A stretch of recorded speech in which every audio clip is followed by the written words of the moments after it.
नौशाद ने कहा, पहले इस गीत को रफी साहब से रिकॉर्ड होने दीजिए। जब गीत को रिकॉर्ड करके उनको सुनाएंगे तो मुझे उम्मीद है कि गीत उन्हें खुद ब खुद नाचने पर मजबूर कर देगा। जब ये गीत दिलीप साहब को सुनाया गया तो वाकई ऐसा ही हुआ। दिलीप कुमार ने इसे खूब पसंद किया और पूछा कि ये किस आर्टिस्ट पर पिक्चराइज होगा। नौशाद और रवेल साहब ने एक साथ जवाब दिया, आप पर। दिलीप साहब खुश हो गए, लेकिन नौशाद साहब और रवेल साहब ने दिलीप साहब से कहा, आपको इसके लिए पैरों में घुंघरू भी बांधने पड़ेंगे। पहले तो वो कुछ सोचते रहे, फिर राजी हो गए। ये गाना जबरदस्त हिट हुआ, यहाँ तक कि जब ये गीत पर्दे पर आता तो सिनेमा हॉल में दर्शक मस्त होकर हवा में सिक्के उछालते थे। कहते हैं कि कुछ दर्शक तो इस गीत को देखने सुनने के लिए सिनेमा हॉल में जाते थे। इस गीत की रिकॉर्डिंग के दौरान एक ऐसा मंजर पेश आया जिसने नौशाद साहब की सोच को ही बदल कर रख दिया। जिस रोज नौशाद साहब उस गीत की रिकॉर्डिंग के लिए रिकॉर्डिंग थिएटर में पहुंचे तो वहां कोरस गाने वाली 4 लड़कियों के दरमियान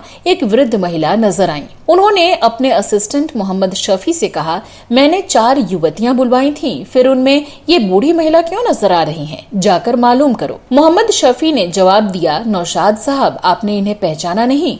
ये राजकुमारी हैं, अपने समय की सुप्रसिद्ध प्लेबैक सिंगर। आजकल बहुत परेशान हैं, लिहाजा कोरस गाने के लिए आई हैं। नौशाद साहब ने यह सुना तो उनके पैरों तले जमीन ही खिसक गई।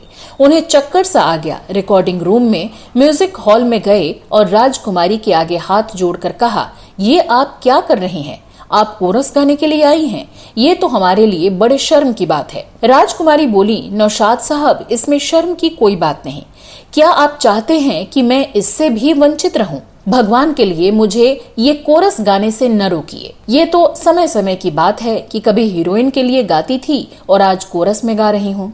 मेरी भी जरूरतें हैं। मैं तो आपसे विनती करती हूँ कि जब भी कोरस गाने की आवश्यकता हो तो आप मुझे जरूर बुलाया करें। नौशाद साहब ने राजकुमारी की ये बात सुनी तो उनके सामने भूतकाल उपस्थित हो आया। उन्हें याद आया कि एक बार वो प्रकाश पिक्चर्स की फिल्म स्टेशन मास्टर का संगीत दे रहे थे। ये उनकी चौथी फिल्म थी। राजकुमारी इस फिल्म में हीरोइन की प्लेबैक सिंगर की हैसियत से आई थी। वो नए संगीतकार थे और राजकुमारी उस समय की सबसे प्रसिद्ध गायिका। सब लोग उनके आगमन की बेसब्री से प्रतीक्षा कर रहे थे। जब राजकुमारी की लंबी चौड़ी काली बेयुक कार स्टूडियो में दाखिल हुई तो प्रोड्यूसर ने आगे बढ़कर खुद कार का दरवाजा खोला, जबकि उनका शोफर शान से स्टीयरिंग व्हील पर बैठा रहा। उनके साथ उनका एक नौकर पानदान और दूसरा सामान लेकर गाड़ी से उतरा था। गीत की रिकॉर्डिंग समाप्त हुई तो राजकुमारी की कार का दरवाजा फिर निर्माता ने स्वयं आकर बंद किया था।